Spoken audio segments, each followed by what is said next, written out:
Good evening बच्चों।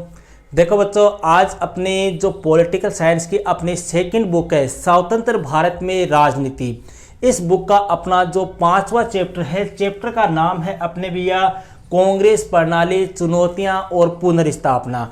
इस chapter के अपने आज हालांकि टेस्ट की बात हुई थी, लेकिन जब मैंने ब्लूप्रिंट देखा तो वहां पर मैंने पाया कि इस चैप्टर से छोटा क्वेश्चन कोई भी नहीं आएगा।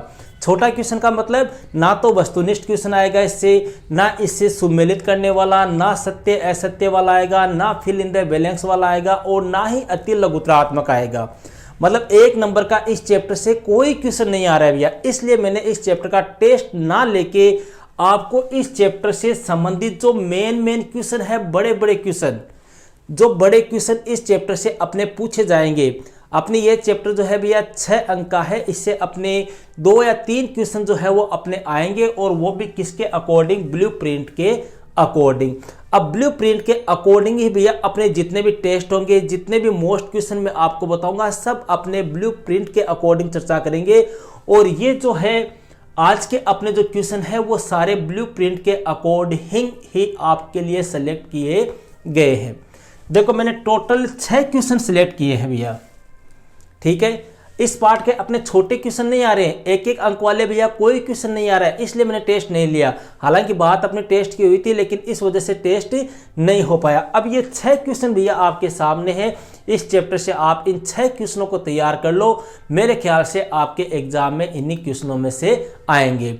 और जहां तक कि अगर आपकी हाफ ईयरली एग्जाम भी हो चुकी है, आप खुद समझदार हो, खुद आप अनुमान लगा लो कि हाफ ईयरली एग्जाम में भी मेरे ख्याल से 99% अगर कोई क्वेश्चन आया है तो वो इन्हीं क्वेश्चनों में से आया है, ठीक है। अब इन क्वेश्चनों के आंसर किस प्रकार से देने, देखो भैया ये कैसे क्वेश्चन है, एक तो होते हैं अति लघुत्रात्मक, एक होते हैं लघुत्रात्मक। लघुत्रात्मक क्वेश्चन आएंगे इस चैप्टर से अपने, ठीक है। 3 क्वेश्चन आएंगे 2-2 अंक के ब्लूप्रिंट के अकॉर्डिंग।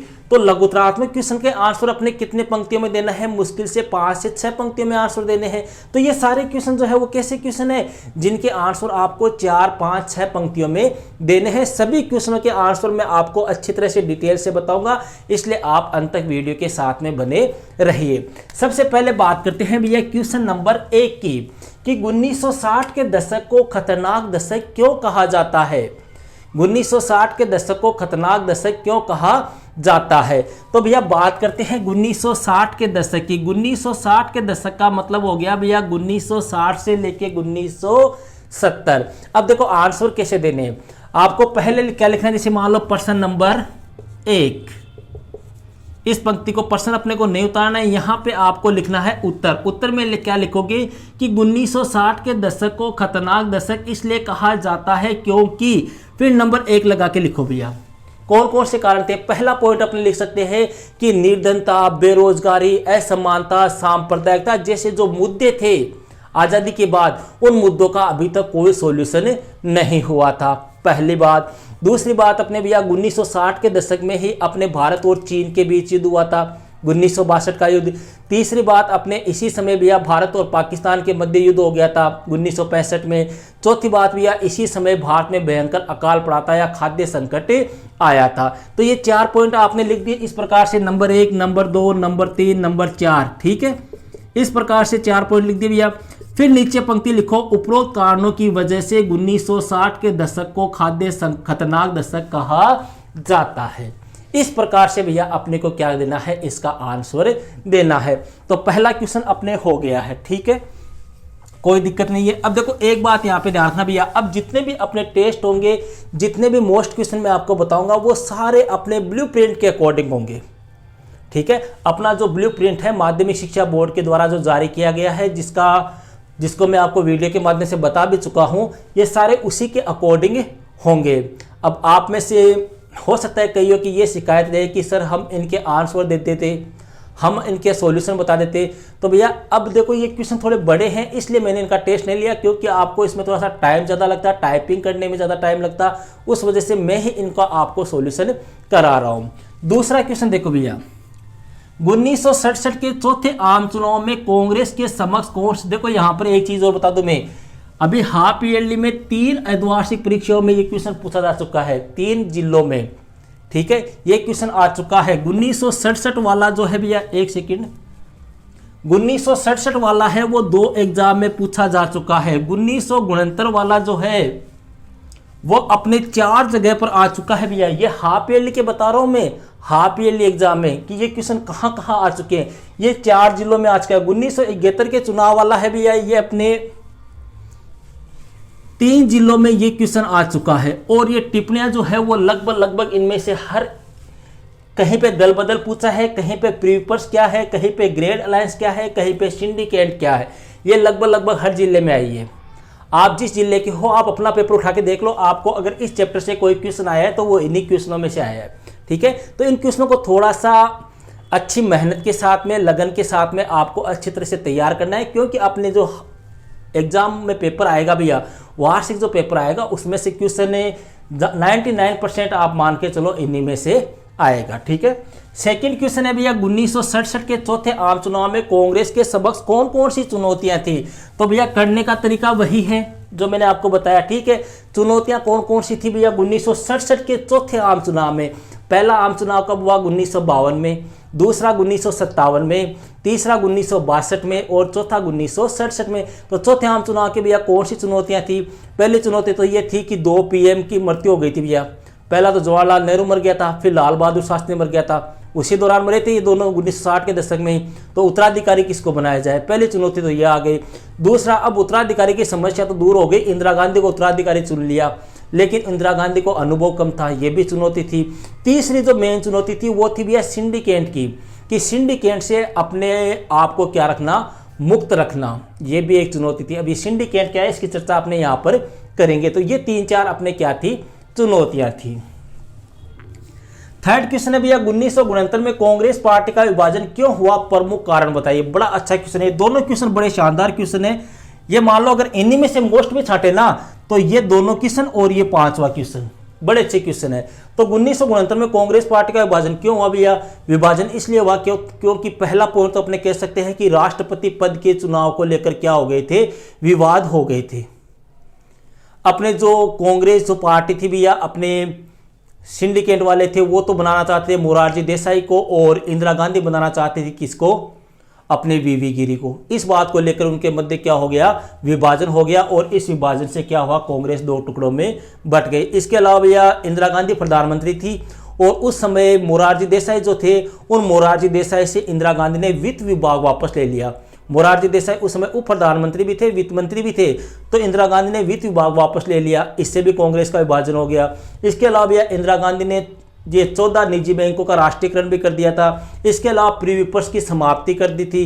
तो ऐसे कई कारण थे जिनकी वजह से 1969 ईस्वी में कांग्रेस का विभाजन हो गया, और कांग्रेस 2 भागों में बट गई, एक तो कांग्रेस ओ और एक कांग्रेस आर। ओ का मतलब कांग्रेस ऑर्गेनाइजेशन अर्थात पुरानी कांग्रेस, और इंदिरा गांधी वाले जो कांग्रेस है भैया वो कहलाई कांग्रेस आर अर्थात कांग्रेस रिक्विजिनिस्ट। ठीक है, बात करते हैं भैया क्वेश्चन नंबर 4 की। 1971 के चुनाव में कांग्रेस की विजय, देखो यहाँ पे क्वेश्चन कैसे आता है, 1971 के चुनाव में कांग्रेस की विजय कैसे हुई, या कांग्रेस की अप्रत्याशित विजय के प्रमुख कारण बताइए। यह क्वेश्चन पूछ ले कि कांग्रेस के पुनर्स्थापना के प्रमुख कारण बताइए। क्यों पुनर्स्थापना कैसे भैया, क्योंकि यहाँ पर 1969 में क्या हो गया था, विभाजन हो गया था, और विभाजन के बाद में 1971 में कांग्रेस जीत गई थी, तो वापस कांग्रेस की क्या हो गई, पुनर्स्थापना हो गई। इंदिरा गांधी जीती थी या नहीं जीती थी, सबसे ज्यादा मत मिले थे इंदिरा गांधी को इस समय।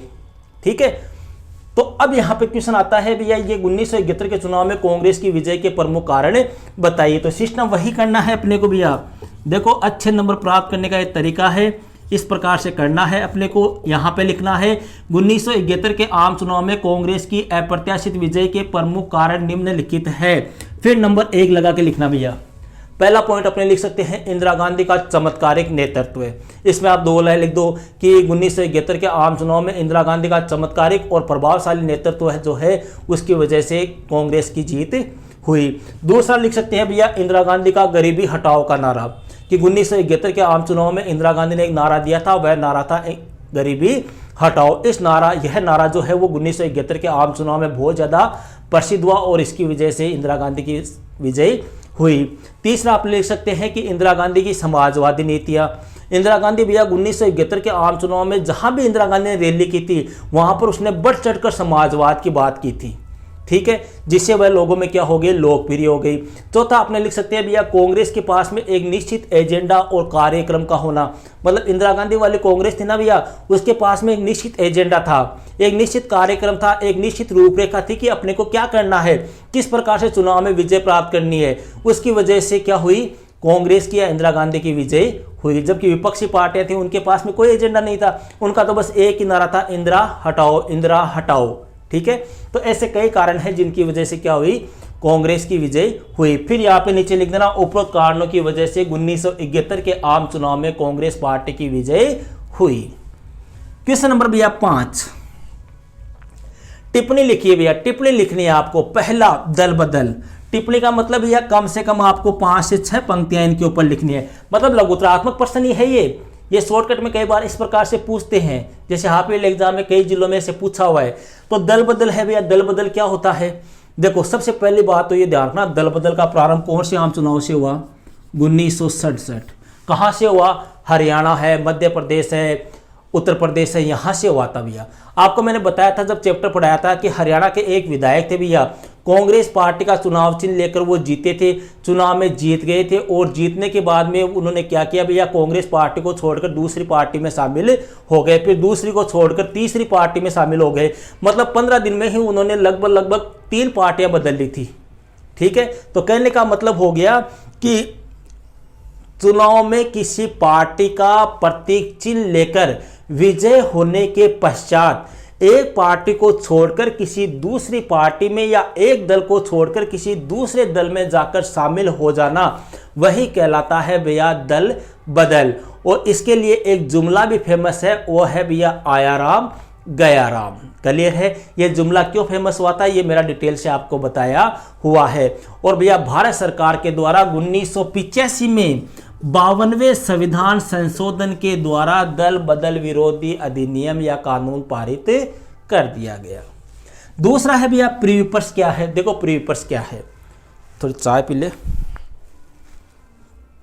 प्रीविपर्स क्या है भैया, प्रीविपर्स का मतलब देखो अपने जब भारत आजाद हो गया था, आजादी के बाद भैया भारत का एकीकरण हुआ था। अब उस समय 565 रियासतें या रजवाड़े थे। ठीक है, अब भैया जो प्रधानमंत्री थे अपने पंडित जवाहरलाल नेहरू या एकीकरण में जो सरदार वल्लभ भाई पटेल है, उन्होंने राजाओं से यह कहा कि आप जो है वो भारत संघ में शामिल हो जाओ, इसके बदले में आप एक निश्चित मात्रा में निजी संपत्ति रख सकते हो और साथ ही साथ में आपको सरकार के द्वारा विशेष भत्ते सुविधाएं उपलब्ध कराई जाएगी। और ये विशेष भत्ते सुविधाएं आपको किस आधार पर दिए जाएंगे, आपके राज्य के विस्तार और राजस्व क्षमता के आधार पर दिए जाएंगे। तो वो राजा तैयार हो गए, भारतीय संघ में शामिल हो गए। लेकिन भैया इंदिरा गांधी जो जब आई थी, पीएम बनी थी, तो इंदिरा गांधी ने 1967 के बाद में भैया 67 के जो आम चुनाव हुए थे, उन आम चुनाव के बाद में इंदिरा गांधी ने प्रीविपर्स को समाप्त करने का क्या किया, प्रयास किया। लेकिन मोरारजी देसाई ने कहा कि यह गलत है, यह नैतिक नहीं है, तो इंदिरा मान गई। फिर 1971 में भैया इंदिरा गांधी की अप्रत्याशित विजय, भारी बहुमत प्राप्त हुआ और 1971 में इंदिरा गांधी ने क्या कर दिया, प्रीविपर्स को समाप्त कर दिया। तो मतलब प्रीविपर्स क्या हो गई, जो राजा महाराजाओं को जो विशेषाधिकार मिले हुए थे उनको समाप्त करना। ग्रेड अलायंस क्या है भैया, यह भी बड़ा अच्छा क्वेश्चन है। देखो ग्रेड अलायंस क्या है।